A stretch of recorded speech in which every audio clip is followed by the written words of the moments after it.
राजकोट किल्ल्यावरील काल झालेल्या राड्या प्रकरणी 42 जणांवर गुन्हे दाखल, जमाव गोळा करणं, सार्वजनिक मालमत्तेचं नुकसान करणं यासारख्या आरोपांखाली पोलिसांची कारवाई.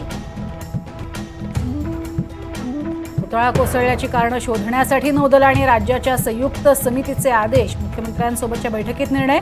नवीन पुतळा उभारण्यासाठी तज्ज्ञांची समिती स्थापन करणार. मुंबई पुण्यासह अनेक ठिकाणी अजित पवार गटाचं मूक आंदोलन. मालवणच्या घटनेचा निषेध. अजित पवारांची घटनेवर माफी. पुण्यात ठाकरे गटाचं सुषमा अंधारेंच्या नेतृत्वात रास्ता रोको. नारायण राणे, नितेश राणेंच्या निषेधार्थ निदर्शनं तर गृहमंत्र्यांच्या राजीनाम्याचीही मागणी. बदलापूर आंदोलन प्रकरणी मुख्यमंत्री शिंदेंनी मंत्रिमंडळ बैठकीत केसरकरांना समज दिल्याची माहिती. वक्तव्य सांभाळून करण्याचा मुख्यमंत्र्यांचा सल्ला. शिक्षण विभागाच्या कारवाईवर नाराजीही केली व्यक्त.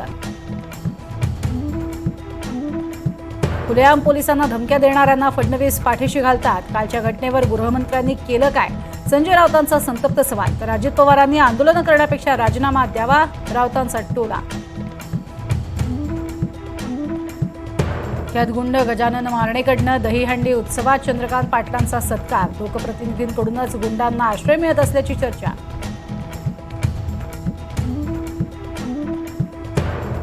पूजा खेडकर प्रकरणात पोलिसांनी वाढवून मागितली वेळ. यूपीएससीच्या दाव्यामध्ये तथ्य नसल्याचा पूजा खेडकरचा दावा. दिल्ली हायकोर्टाकडून 5 सप्टेंबरपर्यंत अटकेपासून दिलासा.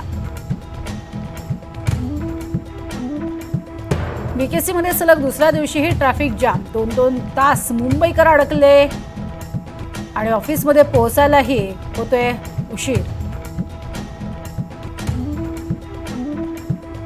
मुंबईच्या दादरमधील व्यापारी पेठेचे राज ठाकरेंच्या हस्ते उद्घाटन. गणेशोत्सवानिमित्त आयोजित व्यापारी पेठेत शर्मिला ठाकरेंचीही उपस्थिती.